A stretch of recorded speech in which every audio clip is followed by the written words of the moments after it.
Hello guys, we are welcome study with Dhanesh Kumar. आज मैं आपके लिए केमिस्ट्री के हवाले से मोस्ट रिपीटेड एमसीक्यूज लेकर आया हूं जो सिंध पब्लिक सर्विस कमीशन की टेस्टें होती हैं एचएसटी और एसएसटी। इन एचएसटी और एसएसटी की टेस्टों में ये जो एमसीक्यूज है ये बहुत आते हैं। उसके बाद जो मेडिकल की टेस्टें होती हैं उन मेडिकल की टेस्टों में जो ज़्यादा से ज़्यादा एमसीक्यूज आते हैं वो इन एमसीक्यूज में से ही आते हैं, क्योंकि जो मेडिकल की टेस्टें होती हैं उनमें से 40% उनमें केमिस्ट्री है। इसके लिए जो वो ज़्यादा से ज़्यादा एमसीक्यूज निकालते हैं वो इन एमसीक्यूज में से ही निकाल के उनकी टेस्ट बनाते हैं। तो ये जो आज मैं आपके लिए एमसीक्यूज लेकर आया हूँ ये एमसीक्यूज आपके लिए बहुत ही फ़ायदेमंद होने वाले हैं। तो वीडियो को एंड तक ज़रूर देखना। तो आप क्या कर देते हो, जो वीडियो को आप बीच में स्किप कर देते हो, जो उसके बाद जो बीच में एमसीक्यूज आते हैं तो आप उन एमसीक्यूज को ही सही तरह समझ नहीं पाते हो। तो इसके लिए वीडियो को एंड तक ज़रूर देखना। तो अब बगैर टाइम वेस्ट किए हम अपने वीडियो को स्टार्ट करते हैं।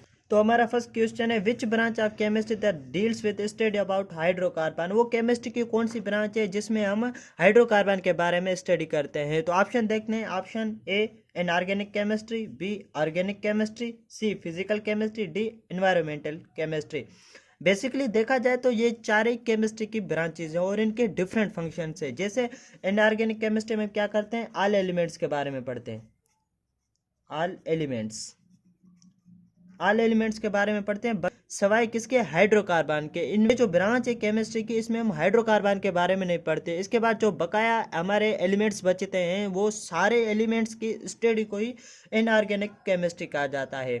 उसके बाद है B organic chemistry. Organic chemistry में हम क्या करते हैं, हाइड्रोकार्बन के बारे में पढ़ते हैं। हाइड्रोकार्बन, इसमें हम हाइड्रोकार्बन के बारे में पढ़ते हैं। इस केमिस्ट्री की ब्रांच में हम दूसरों एलिमेंट्स के बारे में नहीं पढ़ते, ब्रांच में हम सिर्फ हाइड्रोकार्बन के बारे में पढ़ते हैं। उसके बाद आता है फिजिकल केमिस्ट्री। फिजिकल केमिस्ट्री में हम क्या पढ़ते हैं, मैटर की चेंजेस के बारे में पढ़ते हैं।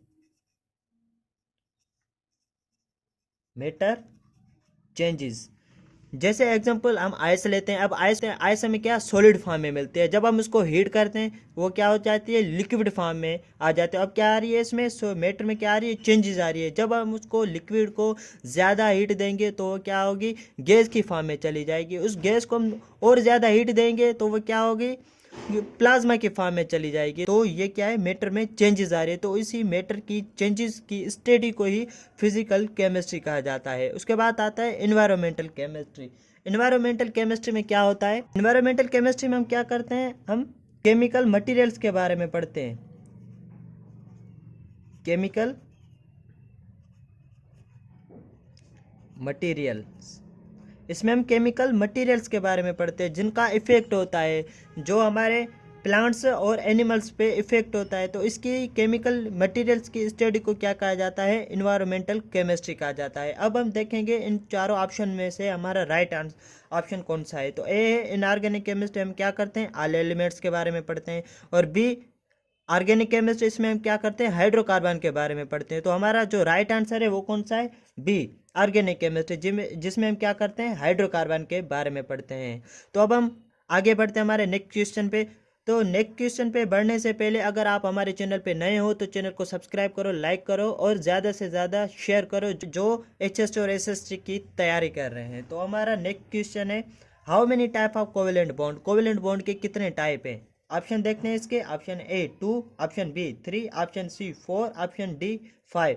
तो जो इसका राइट आंसर है वो है बी। तो कोवेलेंट बॉन्ड के 3 टाइप हैं। तो कभी कभी क्या होता है, क्वेश्चन वो एक ही क्वेश्चन में 2 क्वेश्चन बना देते हैं। अभी पहले पूछते हैं भाई कोवेलेंट बॉन्ड के कितने बॉन्ड है, फिर हम उसका आंसर देते हैं। फिर उसके बाद पूछते हैं भाई कोवेलेंट बॉन्ड के जो 3 टाइप्स हैं वो कौन से टाइप हैं।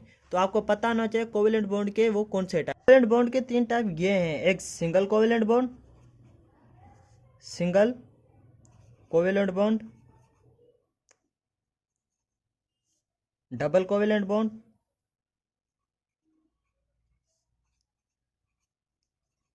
डबल कोवेलेंट और ट्रिपल कोवेलेंट बॉन्ड। तो ये 3 टाइप हैं कोवेलेंट बॉन्ड के। अगर कोई भाई एचएसटी और एसएसटी की तैयारी कर रहा है और वो है और उसको कोवेलेंट बॉन्ड समझ में नहीं आ रही, तो इस कोवेलेंट बॉन्ड पे मैंने एक वीडियो बनाई हुई है जिसकी आपको लिंक डिस्क्रिप्शन पे मिल जाएगी। तो आप हमारे चैनल पे जाके कोवेलेंट बॉन्ड की वीडियो में आप उसको आसानी से समझ सकते हो। तो कोवेलेंट बॉन्ड किसे कहते हैं।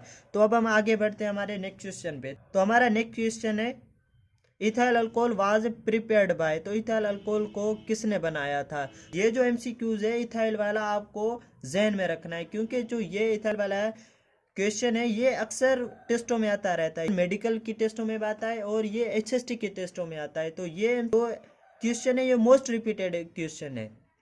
अब इसके हम ऑप्शन देखते हैं। Option A Cavendish, B Jabir bin Hayyan, D Goldstein और डी रदरफोर्ड।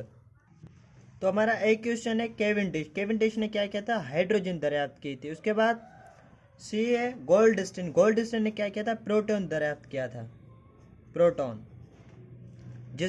जिसको प्लस चार्जेस जाहिर किया जाता है। उसके बाद है डी रदरफोर्ड। रदरफोर्ड ने क्या किया था, एटॉमिक मॉडल दिया था अपना, एटॉमिक मॉडल। और अब हमारा ऑप्शन बचता है बी जाबिर बिन हयान। तो जाबिर बिन हयान ने क्या किया था, इथाइल अल्कोहल दरियाफ्त की थी। और जाबिर बिन हयान मुस्लिम हिस्ट्री का एक बहुत बड़ा साइंटिस्ट था, इसने बहुत बुक्स भी लिखी थी और इसने बहुत फील्डों में काम किया, जैसे बायोलॉजी हो गई, केमिस्ट्री हो गई, ऐसे इसने बहुत ही फील्डों में जाबिर बिन हयान ने काम भी किया था। अब हम बढ़ते हैं हमारे नेक्स्ट क्वेश्चन पे। तो हमारा नेक्स्ट क्वेश्चन है atom of the same element having a same atomic number but different mass number are called. के एटम सेम ही एलिमेंट के हैं, उसका जो एटॉमिक नंबर है वो भी सेम ही है, पर जो उसका मास नंबर है वो डिफरेंट है, तो उसको क्या कहते हैं। तो ऑप्शन है A compound, B molecule, C isotope, D atom. जो अब हमारा राइट आंसर है वो है सी आइसोटोप। आइसोटोप्स में क्या होता है, जो एटम होते हैं वो सेम एलिमेंट के होते हैं, उनका एटॉमिक नंबर भी सेम होता है, पर जो उसका मास नंबर होता है वो डिफरेंट होता है। जैसे एग्जांपल हाइड्रोजन। अब हाइड्रोजन का जो एटॉमिक नंबर है वो है एक, उसका मास नंबर है 2। अब दूसरा एलिमेंट है, दूसरा एटम है हाइड्रोजन का, उसका एटॉमिक नंबर है 1 और उसका मास नंबर है 2। अब इन दोनों का एलिमेंट भी सेम है, एटम भी सेम है और इन दोनों के एटॉमिक नंबर भी सेम है। अब इनके डिफरेंट क्या है, इनके दोनों के मास डिफरेंट है। इस हाइड्रोजन का 1 है, इस हाइड्रोजन का मास 2 है, तो इसको क्या कहते हैं, आइसोटोप्स कहते हैं। तो अब हम बढ़ते हैं हमारे नेक्स्ट क्वेश्चन पे। अब हमारा नेक्स्ट क्वेश्चन है 5 there are dash non elements. अब तक मौजूदा वक्त में कितने एलिमेंट हैं। तो अब इसके ऑप्शन देखते हैं। तो इसका ऑप्शन है ए 118, बी 101, सी 120, डी 109। जो हमारा राइट आंसर है वो है 118, क्योंकि जो अब मौजूदा वक्त में है हमारे पास जो नेचुरल एलिमेंट है वो है 118। उसके बाद हम बढ़ते हैं हमारे नेक्स्ट क्वेश्चन पे। तो हमारा नेक्स्ट क्वेश्चन है proton number of carbon is. तो कार्बन जो कार्बन एलिमेंट है, तो कार्बन एलिमेंट में प्रोटॉन कितने हैं। तो प्रोटॉन कैसे हम जाहिर करते हैं, प्रोटॉन को हम फार्मूला के ज़रिए जाहिर करते हैं। वो फार्मूला है P is equal to A minus Z. P यानी प्रोटॉन, ए यानी mass number, Z atomic number. अब कार्बन के में क्या, प्रोटॉन मालूम करने, तो क्या करेंगे हम, वैल्यू पुट करेंगे प्रोटॉन मालूम करने। तो अब कार्बन का जो एटॉमिक नंबर है वो है 6 और मास नंबर है 12। अब हम इसकी वैल्यू रखेंगे, atomic number mass number 12 minus atomic number 6। जो कार्बन के प्रोटॉन है वो कितने हैं, 6 प्रोटॉन है। अब हम इसके ऑप्शन देखते हैं। तो ऑप्शन में क्या 6 है, देखते हैं।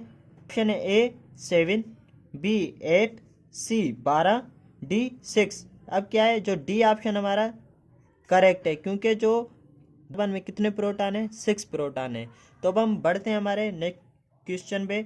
तो हमारा नेक्स्ट क्वेश्चन है usually an atom contents dash number of proton and electrons. जो एटम हमेशा बना हुआ होता है डैश प्रोटॉन और इलेक्ट्रॉन्स का। तो अब इसके ऑप्शन देखते हैं। ऑप्शन क्या है, ए equal, B unequal, C both, D none. जो हमारा ए ऑप्शन है वो करेक्ट है, इक्वल, क्योंकि जब भी कोई भी एटम बना हुआ होता है तो उसमें नंबर ऑफ प्रोटॉन और नंबर ऑफ इलेक्ट्रॉन वो क्या होते हैं, इक्वल होते हैं। जैसे ऑक्सीजन, अब ऑक्सीजन का जो एटॉमिक नंबर है वो है 8 और मास नंबर है 16। अब इसमें क्या है, जो इसमें प्रोटॉन है वो भी 8 है और जो इसमें इलेक्ट्रॉन है वो भी 8 है। अब प्रोटॉन भी इक्वल है और इलेक्ट्रॉन भी इक्वल है, तो इस जो हमेशा एटम बनता है वो इक्वली प्रोटॉन और इलेक्ट्रॉन्स के नंबर से ही बनता है। उसके बाद हम बढ़ते हैं हमारे नेक्स्ट क्वेश्चन पे। अब हमारा नेक्स्ट क्वेश्चन है mass of 1 mole of NaCl। तो NaCl के 1 मोल का कितना वजन होता है। अब ऑप्शन देखते हैं। ए 55 ग्राम, बी 87 ग्राम, सी 57.5 ग्राम, डी 43 ग्राम। जो हमारा राइट आंसर है वो है सी। जो NaCl के एक मोल का जो वजन होता है वो होता है 57.5 ग्राम। उसके बाद हम बढ़ते हैं हमारे नेक्स्ट क्वेश्चन पे। Which metal does not choroid. वो ऐसा कौन सा मेटल है जो कोराइड नहीं होता। अब हम इसके ऑप्शन देखते हैं। Option A iron, B gold, C silver, D none. जो हमारा राइट आंसर है वो है बी गोल्ड।